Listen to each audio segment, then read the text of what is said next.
Monday Night Raw had its season premiere last night. And yes, that's what we're here to talk about. From the very physical ladder match that took place in the main event of Raw to Big E's promo that I actually have quite a few thoughts about, the opening segment of Raw. So you're not going to want to miss that. Let's get everything going right now.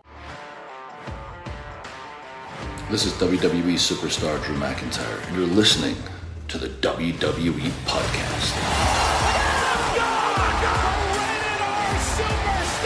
The champ is the one that everybody wants, me. Becky Lynch is going to WrestleMania. Claymore! Austin 316 says I just whipped your ass. This is my honor. You're going to acknowledge me. All right, everybody. Welcome to the WWE Podcast here on Apple Podcasts or Spotify or Spreaker or wherever you may listen. I appreciate you taking the time to hit that play button. And we're about to jump into Monday Night Raw. That was the season premiere, as if there is really such a thing, but they try to make it one and fit in with the rest of the TV schedule, albeit a month behind most. So we're going to talk about Monday Night Raw. As I said at the top, Big E's promo that I want to dive into a little bit more than most will. And that's not to crap on the guy, but it's really more of a production issue with WWE, one that I actually went over in detail a little bit with Mark, Memphis Mark, who joined me on the Week in Review show that, if, by the way, you haven't listened to, do yourself a favor and take a listen to it. Just such a great conversation. You wouldn't know that was the first time him and I have ever talked.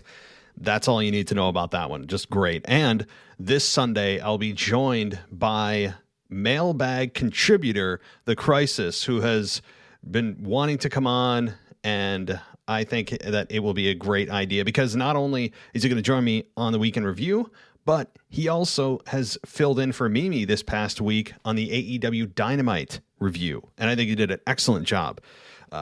Considering that it was his first time just kind of popping in and, as he called it, pinch hitting, but it was really well done, and I'd encourage you to check it out. We did get a fill-in, and really well done by The Crisis, and Mimi will be back this week with her AEW Dynamite review, and looking forward to that. But thank you, everybody, for taking the time out of your day or night to listen to this show. Man, oh man, do you have a lot of options out there. And if you'd like to support the show, give us a 5-star rating on Apple Podcasts. And that's really the best way. Or, of course, you can support us on Apple Podcasts if you're cussing every time there's an ad. And I understand. We try to not put too many ads in, right? But you also want to monetize your work.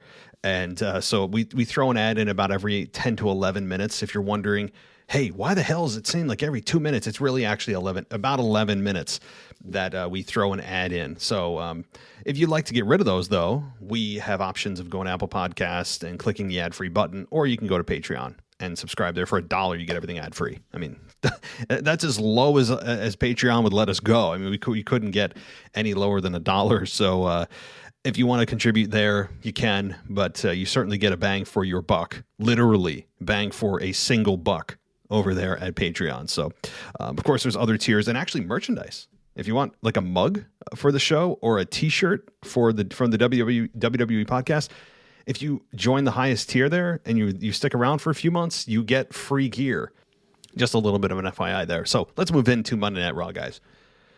And it was a season premiere, as we know, season premiere of the show, and you would expect big things. I will say overall, it felt new, it felt fresh, because of the faces.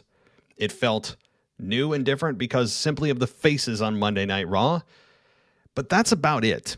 And I'm not crapping on Raw. Overall, I thought it was a decent to good show. So I want to put that out there right up front, that I'm not going to sit here for an hour that I normally have my show go and just crap on Monday Night Raw. I'm not. I want to say right up front, it was a good show. But here's the structural issue, the foundational issue of WWE programming. And this is one that runs through all the shows they do, which is why it'll never change. But I just want to mention it as you become aware and more of an educated fan. And look, I'm not saying I'm not the smartest fan out there. I just want to say I am not the teacher to the student, but I do offer a different perspective, I think, than most. Is that the production issue for the show is really at the core of what the problem is for the product feeling fresh. They often think, WWE often thinks that just creating new matchups and new faces is what fans want.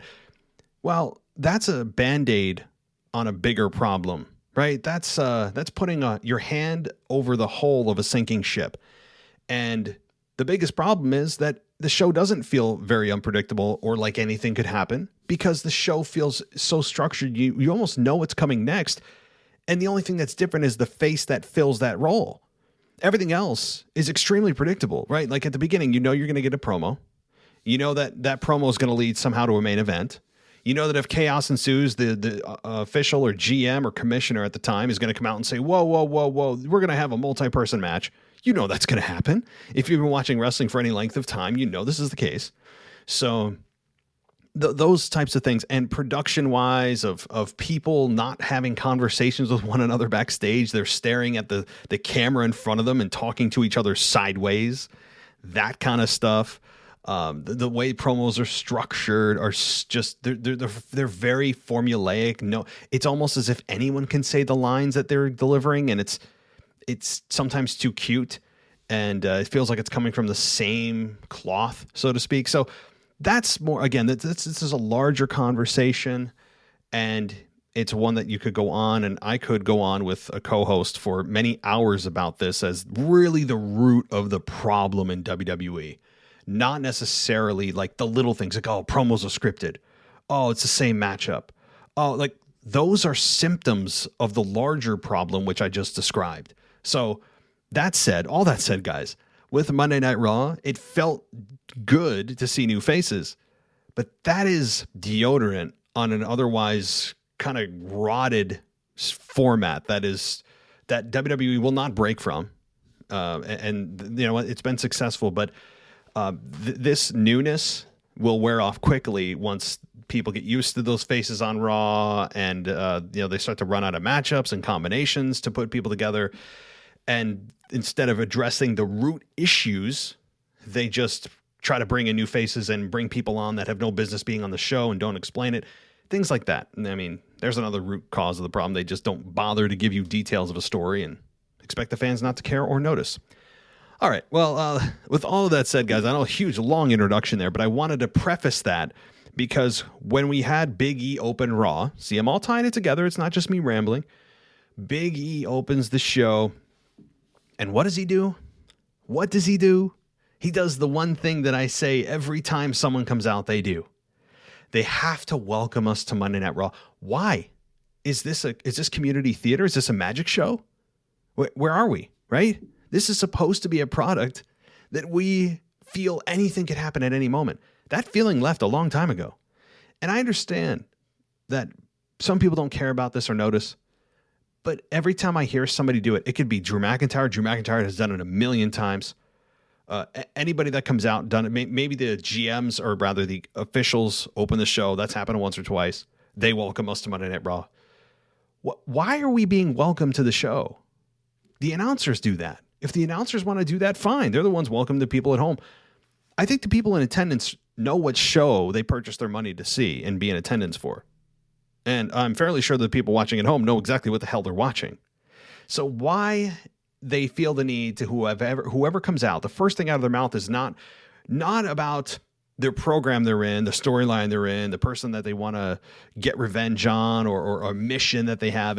They have to check the corporate box of welcoming us to Monday Night Raw. Why? What is so important about that? It is such a take me out of the moment. And I know some of you are like, dude, who cares? Move on. Again, to me, it's a trigger object that is just a reminder every time I hear it that it's a extremely controlled environment. And it actually gives me and tells me the exact opposite effect that WWE wants me to feel when watching Raw. That it's an explosion. Oh my God, it's chaos. Anything could happen. That is just a small little reminder of like, oh yeah, that's right. This is like a super controlled. And I feel the exact opposite way, that it's very structured and okay, here's how what's going to get set up, and here's the matches that we're going to see. So anyway, I'm sure some of you are just probably sitting there like, shut up, man. But hey, my show, so I get to say anything. All right. So of course he welcomes us to Monday Night Raw, the season premiere of Monday Night Raw, as if that's any better. And Here's something I did like, though. I'm going to balance this out for you. Seth Rollins came out, and I will say I'm surprised they jumped to this rivalry this quickly. I figured that they would maybe save it because that was the most obvious rivalry that they could put together that was big time. And they just have no patience, nor maybe they just feel like they don't have a big time match other than Seth versus Big E for Monday Night Raw. So it's fine. I'm cool with seeing these two together because it's definitely fresh. We're all about fresh because apparently that's what's going to make the product great. But this was good because Big E actually said something that made sense. And Seth Rollins came out and was eyeing the WWE Championship. He said to Big E, I know you know why I'm out here. And Big E said, dude, you lost. Like, you lost to Edge. And I'm thinking, thank you, right? Thank you, Big E or Creative, for saying that, because how often do we see people who lose the rivalry, lose the blow-off match, and suddenly are thrust into a WWE title picture? Why does that matter? Because wins and losses should matter. That's why. And too often they don't. Too often the person who loses the rivalry ends up winning the WWE Championship at the next pay-per-view. It's happened many times. And the person who won goes on to the mid-card. So this was great that Big E actually brought that to the forefront. It was a small thing, but I like that, saying, hey, no, dude, you lost. You go to the back of the line. Good stuff. I really appreciated that. You don't hear that too often. Now we know what happened at the end of Raw, but at least Seth earned it. We'll get to that.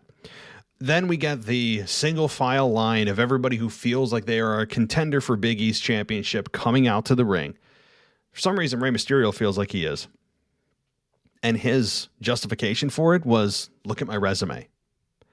Yeah, Rey, you were champion, maybe like 10 years ago. Okay. Your resume hasn't been updated in seriously a decade with the accolades. I'm okay. You're a tag team champion. Fine. But that's about it. You haven't been carrying a major championship in WWE in quite some time. So am I supposed to feel that your past achievements are enough for me to go, yeah, you deserve a championship opportunity? Yeah, no. But that's all he has to stand on. I understand why he said it, but it still is a very shaky ground to say the very least, as your reasoning for saying that you should get a shot at the top belt in the company. It's very weak. Now, I know it's Rey, but again, if you're going to tell me that a legendary star just should automatically have a birthright to any championship match at any time, regardless of how many matches they've lost over the last few years, then you're just telling me Goldberg deserves that opportunity every time he comes back. I'm not of that belief. To me, it's what have you done for me lately? And I know that's a very short-sighted thing to do, but it's the right thing to do because what's going on right now should dictate who earns an opportunity and who doesn't. Otherwise, what are we doing? Why should we care what happens now? Because we would just look at only the past and look at who has the massive achievements in the past. So anyway, I think that it was understandable why Rey did that, but it was laughable that he is, when's the last time Rey Mysterio won a match? At least a big one anyway, I should say. But okay, let's move on. Then, of course, Kevin Owens comes out, and Kevin Owens runs down his rap sheet of achievements and talked about how he won the Universal title right here in Houston. What he failed to mention is how he won that championship, which was with the help of Daddy Triple H to pedigree Seth Rollins and hand the Universal Championship to Kevin Owens. We failed to neglect that. And the crowd was just cheering as if, yay, that's right, he won it right in my hometown. Do you remember how he won it, guys? Did we forget that? Yeah, I think that was what, like 4 or 5 years ago now? But that's how he won it, being handed the belt by Triple H.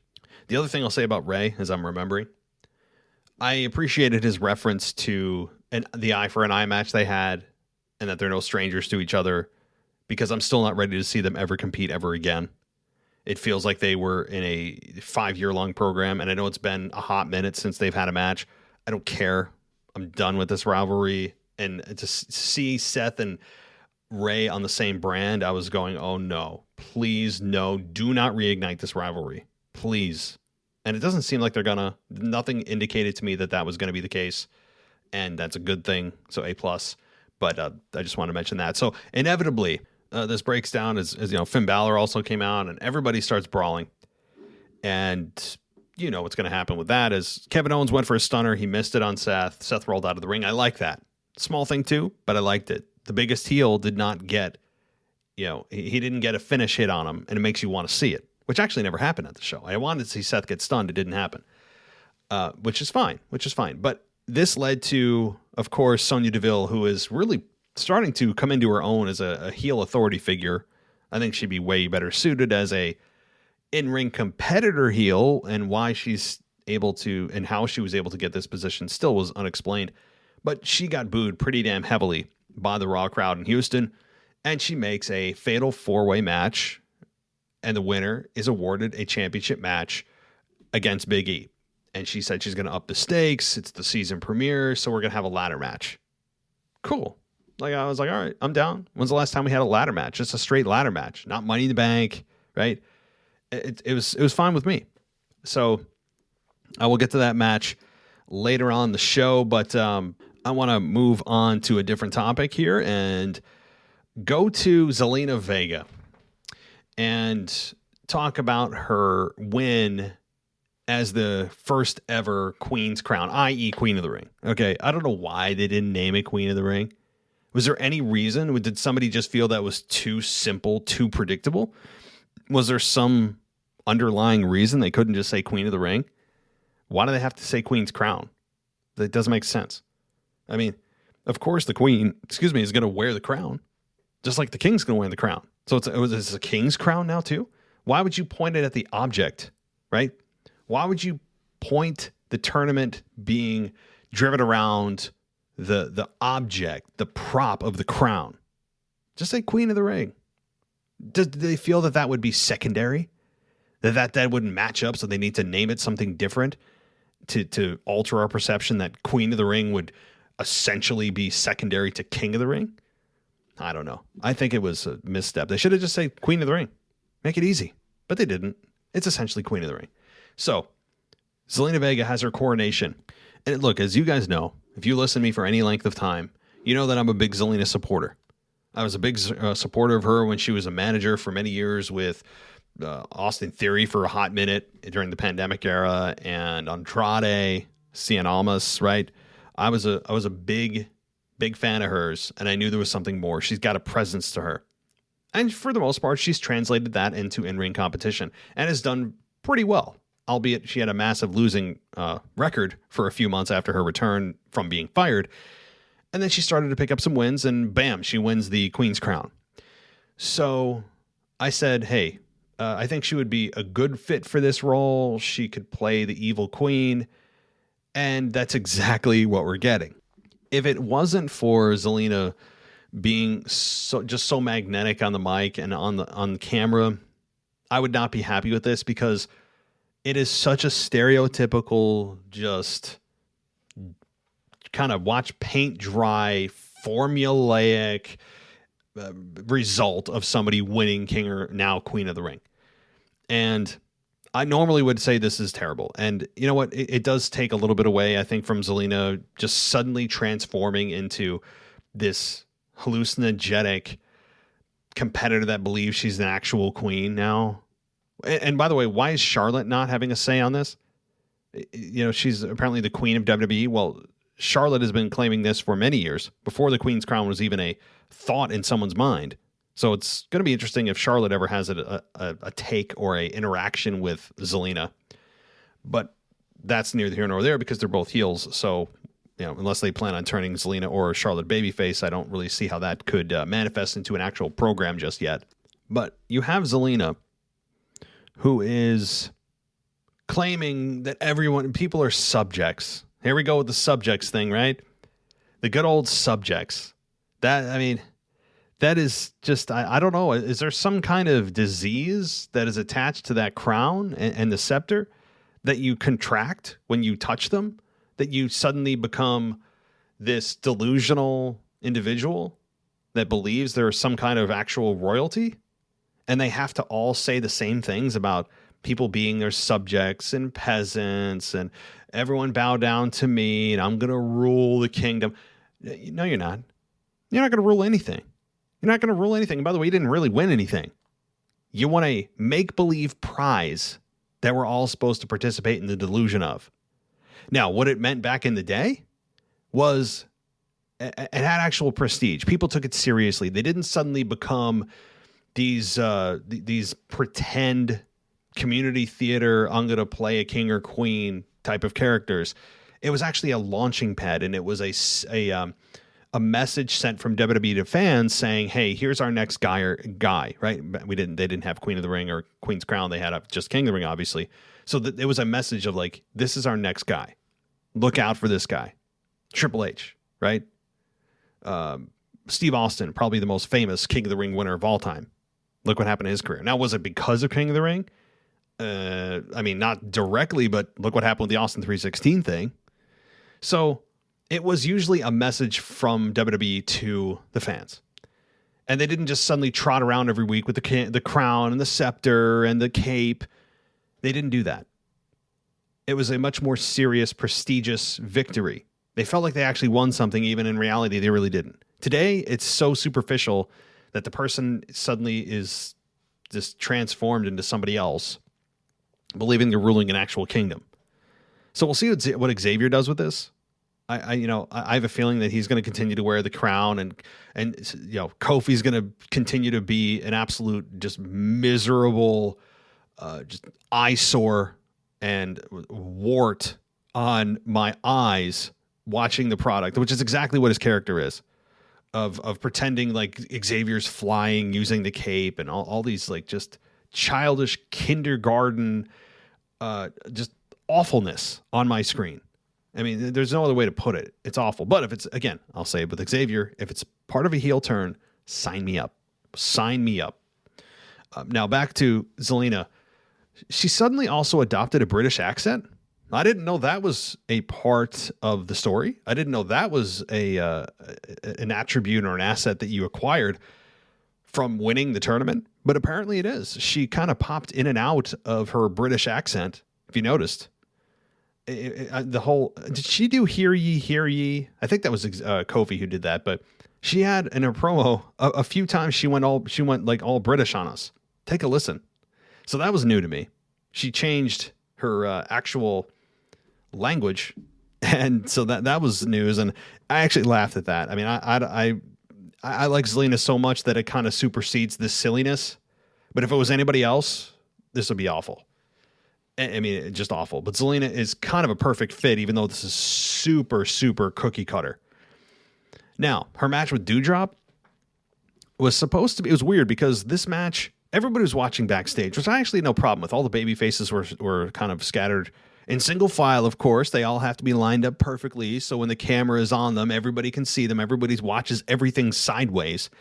And don't worry, we're going to get to Big E watching the TV like almost behind his head.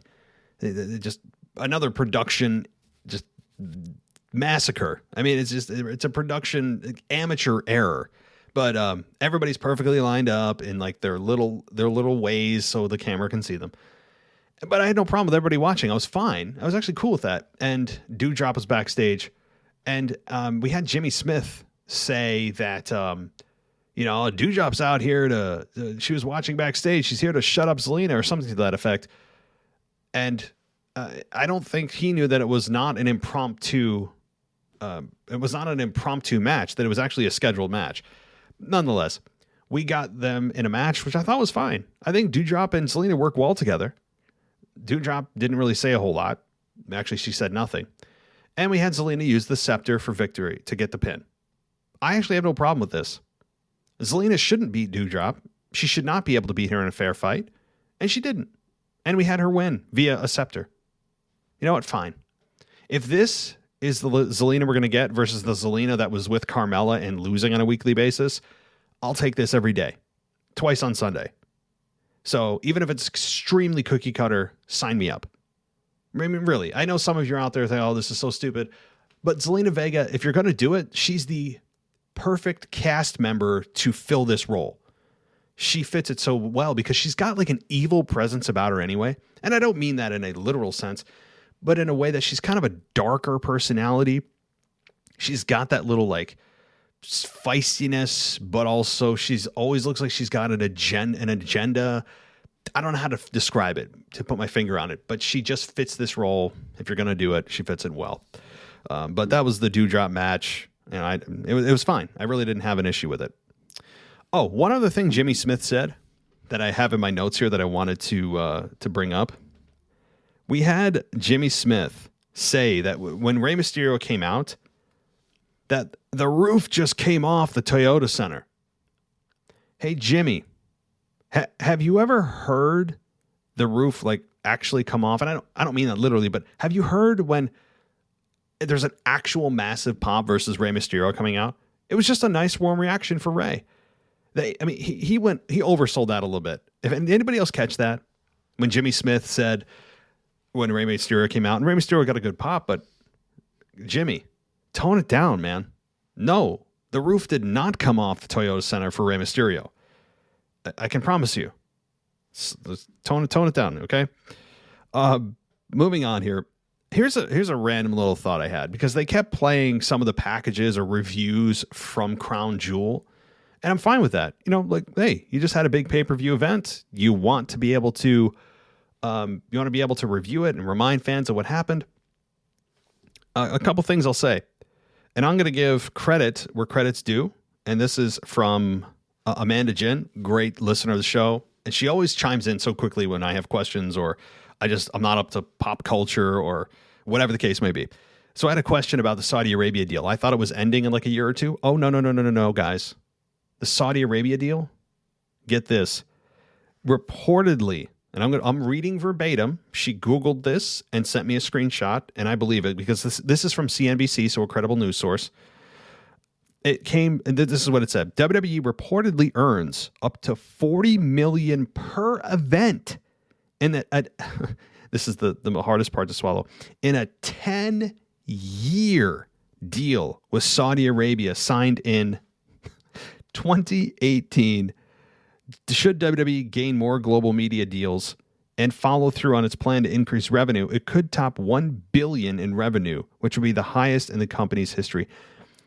Guys, do the math. If it's a 10-year deal and it started in 2018, we've got 7 years left. If you like Crown Jewel, this should elate you. If you don't, and you just suffer through these pay-per-views, well, I might have ruined your day. So thank you, Amanda, for ruining most of our days and having to deliver that news. You should have just lied and been like, yeah, dude. It's actually ending in 2022. You know, just typed up something and faked me out, because I think that would have been better. I want to hear something that I want to hear, even if it's a lie. Great way to live my life. Okay. But what I wanted to bring up was, with those video packages, what if Paul Heyman's role in this whole great storyline with Roman isn't to choose a performer, choose a wrestler, whether it's Brock or whether it's Roman, and we all have to figure out where his loyalty lies, which is the current narrative that they're driving. Is where does Paul Heyman his loyalty lie? Where is he truly? Who is he truly aligned with? Is he doing backdoor deals? Is there something underhanded going on? Is he really with Brock? Is he really with Roman trying to screw Brock? Here's how I think it's going to end, because it just popped into my head, and I reserve the right to change it. But as it stands right now, what if Paul's role isn't to choose, but rather to unite? Did you ever think of that? Well, and I've brought this up a couple of times in my dream scenarios of having Roman and Brock side by side running roughshod. What if that's the true payoff? Now, I don't think it is right now, because these two have a score to settle with each other, a real score, and perhaps it goes all the way to WrestleMania. But what if beyond that, the true role or the true motivator, the true motive for Paul Heyman is to unite these two? I think them together, instead of facing one another, is better. And again, I'm cool with the payoff, have one more match, maybe two. But after that's resolved, whoever the winner is, have Paul Heyman reveal that his entire plan was to unite them for a common cause, to revolutionize WWE or whatever, to be the cancer of WWE or however he wants to spin it. But to me, that's how it should ultimately end, is not to choose, but to unite. Sounds good in theory, but we'll see if it actually comes to fruition. Okay, let's continue on here. And I'm looking at, I really rely on CBS Sports because I don't write out everything that happens. I do write my little notes, but I rely on CBS Sports. So congratulations, guys. There's your plug. Dolph Ziggler and Robert Roode defeat, by the way, they did double duty last night, defeat the Street Profits and Alpha Academy via pinfall. This actually had something on the line. What I like about this match is that WWE actually framed it as the winner earning a future championship opportunity at the tag team titles. Instead of calling it a vague contenders match that was never defined ever, I like how they at least told us the prize awaiting the victor, which was an opportunity at the tag titles at a later time, which was actually later that night. So that was cool. I liked how there was actually just not a contenders match, which is just so vague. I'm sure they'll go back to it, but so Dolph Ziggler and Robert Roode win, and I was fine with that. I think the match was fine. I will say I did miss the Alpha Academy. I did miss the whole Otis story and where they were going with it, because I think there was legs to that. There was something to it that I wanted to see more of, and maybe we still will. Otis is still protected. He didn't take the pinfall, and Otis to me is the star of that team. Otis and his partner of Chad Gable are, to me, they have chemistry that I don't think anybody really predicted, and I want to see more of them. And why not? Why not? Honestly, it feels like every other tag team has gotten an opportunity at the spotlight except for the Alpha Academy. So I'm cool with some character development over the next couple of weeks to months. I hope they do. So good match. Other than that, again, Zelina Vega defeated Doudrop. Damian Priest defeated T-Bar via disqualification after T-Bar threw a chair at Priest. Priest snapped after the match, destroying T-Bar outside of the ring. I have no problem with that. I actually no problem even with T-Bar. Honestly, if you're trying to build new stars, which should always be the goal of the company, because that's ultimately what will move the company forward, increase profits, all that. Star power will always do that. It's true in every walk of life, every form of entertainment and sports you can think of. Star power, star power, star power. And so if this is to help elevate T-Bar to that next level, get him a little bit more character development, although he didn't talk or anything, but at least he's getting a little bit more spotlight, consistent spotlight, then fine. Especially with Damian Priest, who is at least 3 to 4 levels above him. That's fine. I will say that this did not appear on Hulu. This was not on the Hulu cut. So that tells you that, where they still place this story. But he was on Monday Night Raw in a match that arguably may have been his biggest against Damian Priest. And Damian Priest beat T-Bar via disqualification because T-Bar threw a chair at Priest. But Priest got his shots in, destroying T-Bar on the outside of the ring. So Damian Priest still looks strong, even in a quote-unquote loss. It's interesting, too. Damian Priest, for like that hot run he had for a few weeks leading into the draft, really not a few weeks, more than that, like a month or so, more. They have really cooled him off. It seems like he has just gone to the back burner again. Just kind of taking a back seat to whatever Vince is now focused on, which I guess is Seth and Big E. I think that's the next big program that they're going into. So, moving on, though, let's talk about Carmella. She defeated Liv Morgan via pinfall after a float-over facebuster. Boy, let me just say, if you are a Liv Morgan fan, it's not a good time to be a Liv Morgan fan. It's just not. Now, could they be trying to bottom her out to get the fans behind her and the fans angry and try to create an organic movement without making it look like it's an artificial fan organic movement? Maybe they're trying to get the fans pissed to shake them a little to see if they truly want Liv Morgan at the top. Or it could not be, and they're just like, hey, we need another women's match. let's put two women in there that don't have anything going on, and it doesn't really matter who wins. And that's really the path I'm taking. Sadly, is that this is just let's make sure another women's match is in here. Carmella and Liv have had a little bit of a story. Now, I'll say that they have had a little bit of a story going into this matchup with Liv stealing the mask of Carmella, and they've had a little bit of spatter back and forth. But for all intents and purposes, this match had really no meaning for the victor or the loser of this matchup. So, not a good place for Liv to be if you're a Liv Morgan fan. All right, Keith.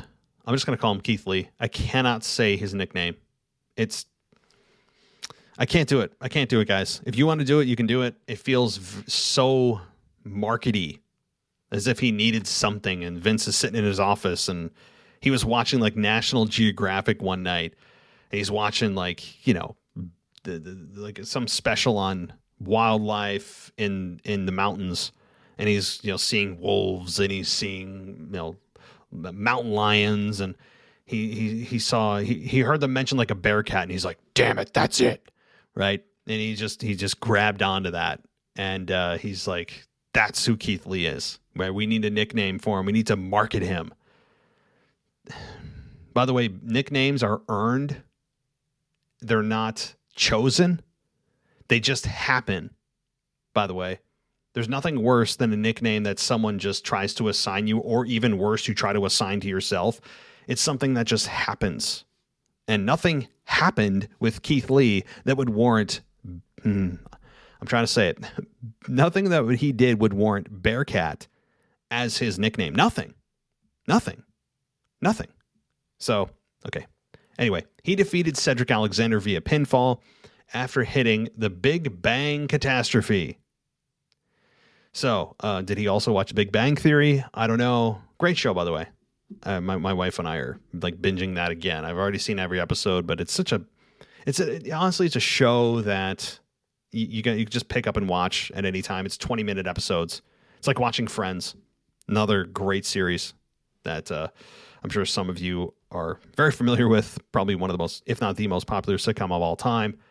Anyway, I don't know how the hell I'm talking about Big Bang and Friends, but nonetheless, Keith Lee did defeat Cedric Alexander, as he should have, convincingly, and at least brings Keith Lee back to the map, brings him back to earth, brings him back into our focal point of, okay, he's back. Let's see what he does. Does he go away again? Does he do whatever mysterious thing he's doing again? I know there's been medical issues, but this is just getting crazy. I mean, are him and Sasha Banks on the same, in the same dimension? Because they seem to be taking the same vacation schedule. They just like, boom, they're gone. No explanation. Nobody tells us why. They just disappear. So, Austin Theory defeats Dominic Mysterio via pinfall after hitting the ATL. Again, another throwaway match, but I don't know if I'd say this is throwaway, because Austin Theory, who turned heel on Jeff Hardy, and I thought that was a lot of fun to watch, is continuing to stay in his heel role and defeats Dominic. But Dominic is about as exciting as the interior door here in my office. But Austin Theory, I think, is a really good wrestler, and so is Dominic inside the ring. So is Dominic, but I like the fact that it continues to elevate Austin Theory. Let's hope that it's not just 50-50 booking and Dominic beats Austin Theory next week, and then they just ping pong back and forth. But Austin Theory, I think, has a little bit of a role going on after the whole Jeff Hardy experience and taking selfies and being a total just jerk. I think he's got something there. And it's also nice that Dominic and Ray are no longer interacting with one another. At least they didn't on this show. So perhaps the story of him versus his dad has been scrapped. Or maybe it's just on pause. We don't know. But they were building to that. It started to become very apparent that's what they were building towards, was Dominic versus Ray. And they just kind of stopped dead in their tracks. And, I'm cool with them not doing it. I also want them to try it to see what Dominic as a heel looks like. And they have a lot of history from like 15 years ago to pull off of. and I want to see what that looks like. I think it could revive Dominic from a character perspective, from just being the most generic, boring character of all time on the mic. And I think it could really just shoot a lot of life into him as a character, being a heel, attacking his dad. And there's, again, a lot of material to pull from. Or option 3 is they suddenly reunite and become tag team champions again, which is like the worst option. I mean, out of all the 3, but unfortunately, I think it's the most likely. But okay. Raw Tag Team Championship. As I said, the winner of the previous match of the tag team, what was it? The tag team triple threat. No, tag team. Yeah, it was the tag team triple threat between Dolph, Street Profits, and Alpha Academy. Ziggler and Rude won. They are awarded that championship match against Riddle and Orton. And Orton and Riddle win. And this was a good match. I really enjoyed this match. Orton and Riddle still is fun. I have to say it's still fun. Their backstage interactions are entertaining. I think that they do a nice job interacting with one another and having Riddle talk about Halloween and all these just insane things. And Orton just continued to shake his head and sigh and tell him to just be quiet. It's still fun to watch. Is it as fun as it was at the beginning? No, but that's life, right? As things go on, it's not as entertaining. The value and the fun wears off. I mean, don't get me wrong. I don't think we're at the point where we should split these two, but I could see where they're maybe halfway through their life of being a tag team. I could see that. You know, I think we're over the hill where we're starting to come down, and maybe in the next month or two we start to see some cracks and they lose the belts, and then Randy turns heel, or maybe Riddle turns heel. Randy or Riddle could. And then we're off to the races with these two, maybe ending at the Rumble or all the way to WrestleMania. We'll see. You know, I'm sure they're already looking at WrestleMania tentatively and seeing who they can pencil in. But this was a really good match, and having Orton hit the RKO and then Riddle get the roll-up. I think he got the roll-up on Ziggler after Rude took the RKO. Was good. And the roll-up that Riddle did was great. I hate to say a roll-up's great, but at least one that's very convincing that you got someone tied up in a knot, and Riddle's one to do that. It was convincing. But gotta check the corporate box of a roll-up, for whatever reason. Why they're protecting, out of all teams, Rude and Ziggler, and not just have them get beat clean with a finish instead of just the roll-up makes no sense. They're not exactly a up-and-coming future star tag team, let's be honest. But one thing I will give Ziggler credit for is when Riddle went for the Pele kick and clearly missed. I mean, it was really bad. I thought that Ziggler was still going to sell it. And I really am shocked that he didn't sell it and that he just kind of stood there, and then Riddle improvised. Now, whether that, if you don't know what I'm talking about, maybe you blinked and missed it or weren't watching the whole match, there was a point in the match where Riddle went for the Pele kick, landed on his back, and he went for the kick to Ziggler's head, and it wasn't even close. Like, it was like somebody for the first time in the ring doing it, and that's very rare for Riddle, who's excellent in the ring, but everybody has hiccups. But I'm very happy that Ziggler did not sell it. What I was going to get at is, I don't know if Ziggler intentionally didn't sell it and said, in a split-second decision, said, that was so bad I can't sell it. Or maybe he missed so badly that he didn't know that Riddle, quote-unquote, kicked him, and so he didn't sell it because he didn't actually hit the move even close. I mean, it was like an air ball. So, I don't know. I'll give Ziggler the credit that he deserves. I'll give him the benefit of the doubt and say that Ziggler consciously made the decision to not sell it because it was so bad. And if that's the case, and I'll believe that it is, then credit to Ziggler, because that would have been absolutely terrible if he sold that from Riddle. Again, I'm not crapping on either guy. Things absolutely happen. You're live. But good job out of Ziggler to not sell that. So the right people won, as if the tag team championships were not going to change hands. And here we go again. How many championship matches are we going to get? And it's going to get worse. You know why it's going to get worse?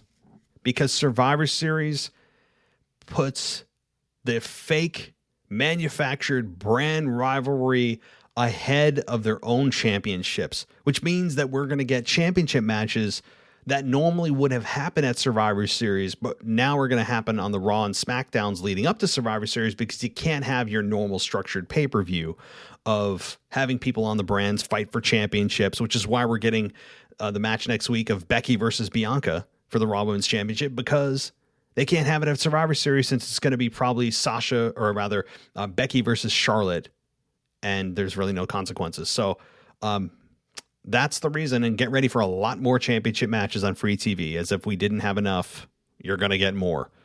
So one thing I wanted to say about the triple threat tag team match between the Alpha Academy and Rude and Ziggler is that Omos interfering, and the Street Profits, Omos interferes in this match, right?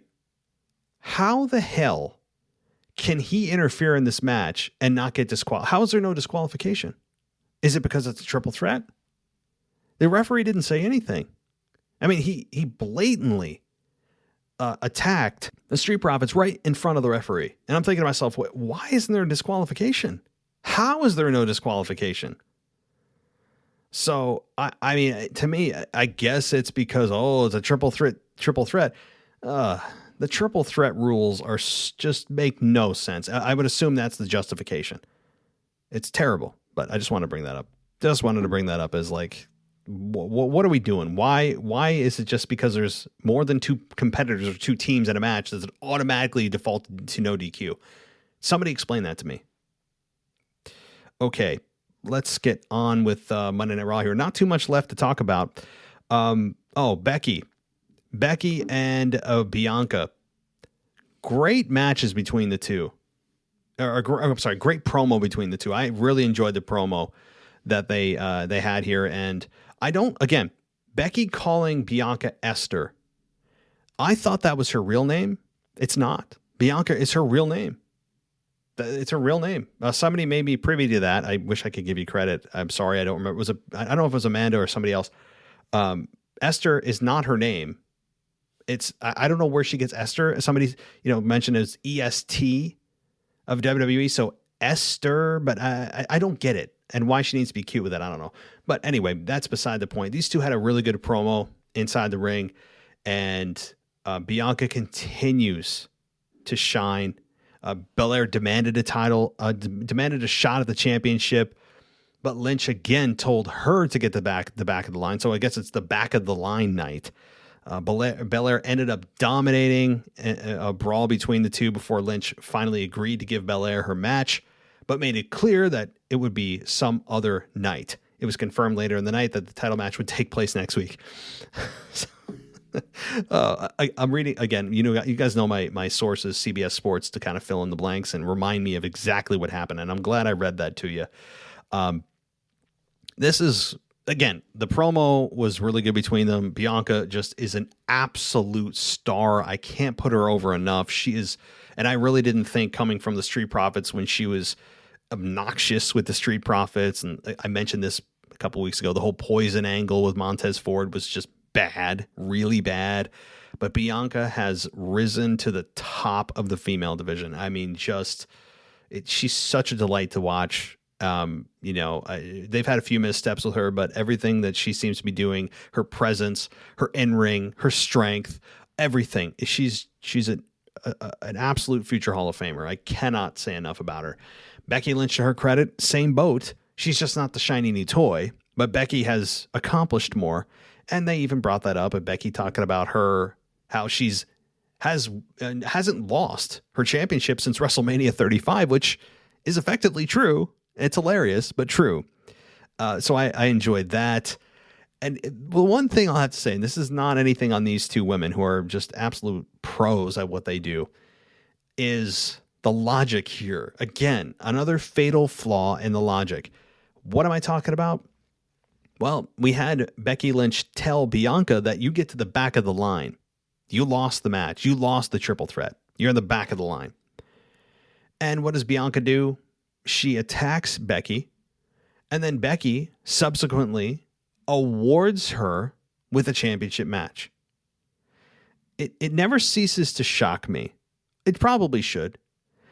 When all you have to do is attack the champion continues to live on. There's no better way. There's no better way to earn a championship opportunity, whatever title you want. All you got to do is attack the champion, and they will award you. Or rather, I should say the better word is reward you for attacking them with a championship opportunity. They could deny you, and say, nope, cuss at you, whatever. And you just go, okay. And then you attack them, and I guarantee you that you will be rewarded with a championship opportunity. Makes no sense. It doesn't make any sense at all. And that's exactly what happened here. Maybe the logic is that I would be told by creative and Vince is, well, Becky was so mad at Bianca that she wanted to get her hands on her. Well, okay, fine. I believe that. But why does she have to put up something that she loves to reward the actions of Bianca? She could make it a non-title match. You know, like there's no logic in it. Somebody explain this to me. But anyway, I'm not sad that we're getting the match. I want to see the match. How we get there most times is just illogical. Complete lack of normal sequential just events of life. So I think the most egregious example of this is Retribution. When they were attacking WWE officials and announcers and destroying property, what did WWE do? They rewarded them with contracts to give them money to do it. It's just, you can't make this stuff up. You can't make it up. It's the same thing, obviously, in a smaller capacity here with how people are awarded championship matches. But somebody out there in WWE land has to be wondering, or like, hey, like, why are we doing this? This makes no sense. This is not how things work. But what do we get now, though? We get this championship match next week on Raw. So I'm looking forward to that. But I also think it's a result of Survivor Series being repurposed for this manufactured rivalry between Raw and SmackDown. That's all this is. That's why we're getting it next week, which I'm actually kind of sad. I want to see the build to this match at Survivor Series. I want to see how this is built over the next 3 weeks or 4 weeks until Survivor Series on November 21st. And sadly, we don't. Sadly, we don't get that. And the rest of the story after next week will be, how can rivals coexist to defend their brand? You know, as if everything gets put aside to fight for the color that you're wearing. It's ridiculous. It's ridiculous. So get ready for that, guys. Get ready for that. But anyway, I'm looking forward to the match. I really am. It's going to be fun. And Becky will cheat to win. That's fine. Okay. Now we get to the main event, the ladder match that saw Finn Balor, Kevin Owens, Rey Mysterio, and did I say that? Seth, Kevin, Rey, and Finn. I feel like I just said it out of order. Really good match. They only had like 12 minutes to perform, and they crammed like a 20-minute match into 12 minutes. And this is also on CBS Sports, so I'll give them credit. I'm not going to pretend I came up with this original thought. But the punishment that these men have put on their bodies between the Hell in a Cell match with Seth Rollins fresh off that loss to Edge.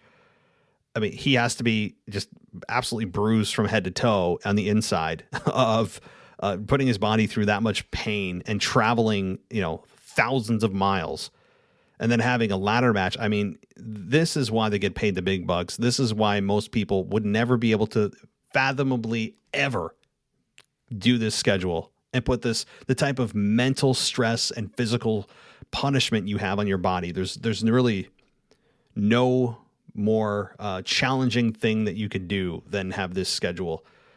So I have all the respect in the world for everyone here. And anyway, this match was really, really good for the time that they had. The bumps from Kevin Owens are always insane. I mean, Kevin Owens, my God, the bumps that he does on the ladders and things, like, it's scary.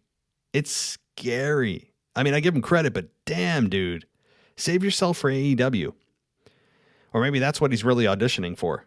That's how I kind of look at it. Every time I see him, I feel like he's auditioning for AEW. Like he knows Tony Khan's watching and he's like, see what I can do here? Pay me more money. And good for him. That's how I'd look at it. That's why I would bust my ass in WWE for the remainder of my contract, knowing that my future employer could be watching? Absolutely. Yeah, hell yeah. I would not phone it in. That'd be stupid. And from WWE's perspective, again, guys, this is all with the assumption that he's not renewing his contract after January. That's my assumption. But if I was WWE, you got two ways to look at this with KO. Either get the most out of him now to help elevate other talent, or bury him.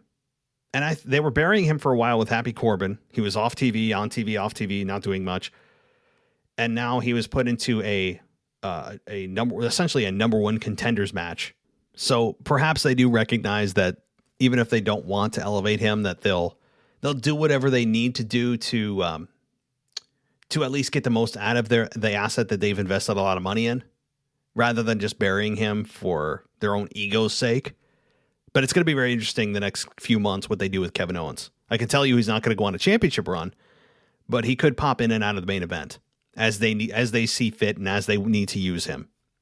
So, but as far as this match goes, man, great job by all. Seth Rollins winning was the right move because Kevin Owens versus Finn Balor, Mysterio or KO doesn't make sense. It's babyface. And I know we just saw babyface with Drew and Big E, but you want established, well done heel like Seth to be able to balance out Big E. And that's what we got. I mean, Seth was the very, very high favorite here, and he should be. And I'm glad he won. Now, what I want to talk about is, as we kind of close things out, Seth Rollins wins. And backstage, Big E is watching the match, as he should be, and it makes sense. And a lot of times they do. They have the champion watching the contenders fight it out to see who's going to win and ultimately face them. Big E was watching the title match, or watching the number one contenders match, essentially with his back turned to the screen, eyeballing it from the back, like from the side. Who the hell watches TV with their peripheral vision? I mean, that was egregious. As I talked about before, with all the women standing at the monitor in like perfect alignment so the camera could see them, and how many times we see people talking to each other sideways so the camera can see them. That's all egregious. This was another level. What the hell is Big E doing, standing essentially with his back to the TV, eyeballing it as if we're supposed to believe he's watching it, just so we could see his facials? What? Did anybody else find that just like ridiculous? I mean, almost as egregious as Shane McMahon getting his head driven into a random car of a parking lot, and somehow there are cameras that are live feeding to the show, right? Like, just stuff like that is just, it's so amateur hour. But yeah, come on, Big E, come on, WWE. Let's just tighten things up. The thing is that what I'm talking about is easily correctable, but they overlook it and don't care because they want that great camera shot instead of, choosing to vote for realism of how people really watch TV or really have conversations. They play to the camera that honestly they shouldn't even acknowledge is there. They shouldn't, and they too often do. But that's what I wanted to say about Big E. Just, I mean, good Lord. And he comes out and he stares down Seth, who gets in his face and, trash talks him. But then Big E claps for him. I'm like, what? So they didn't have no physicality, no bumps taken there. And that's how they end the show. Seth has an interview quickly. And that was pretty much it to close out the show. So overall, guys, I shouldn't say a really good Raw, but a good Raw that feels fresh from at least the perspective that there's new faces and new rivalries, but the same structure of the show remains. So it will eventually poison the fresh faces and fresh matchups, and it'll overtake it because you have a rotting problem. You have the root of the problem has not been solved. So you could like put paint all over and change the color of the room, so to speak, all you want. If the studs are rotting behind the wall, eventually it will show and it will break down. Just kind of a random analogy there, but I hope you know what I'm talking about. So, but nonetheless, guys, I hope you enjoyed the show. I really felt like it was a fun Raw. And tomorrow I'll be back with your mailbag. next Wednesday, don't forget, next Wednesday, not tomorrow, the Takeover show will return with Mr. and Mrs. Casual Wrestling Fan doing the show next week. So that said, you still have time this week to send your emails at realwwepodcast@gmail.com, or you can call us at 518-952-0247. Leave a voicemail. You got up to 3 minutes. Try to keep it clean, or at least PG.